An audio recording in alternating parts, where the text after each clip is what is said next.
আবার কোনোটি রহস্যে ঘেরা।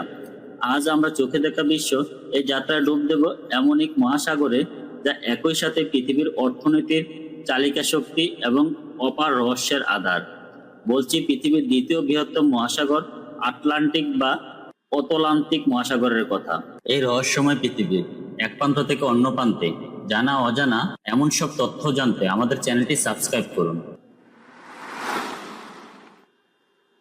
আটলান্টিক মহাসাগরের নামটি এসেছে গ্রিক পুরাণ থেকে। এর অর্থ অ্যাটলাসের সমুদ্র। গ্রিকদের বিশ্বাস অনুযায়ী টাইটান দেবতা অ্যাটলাস অনন্তকাল ধরে আকাশকে নিজের কাঁধে ধরে রেখেছিলেন। সেই পৌরাণিক দেবতার নাম থেকেই এই মহাসাগরের নামকরণ।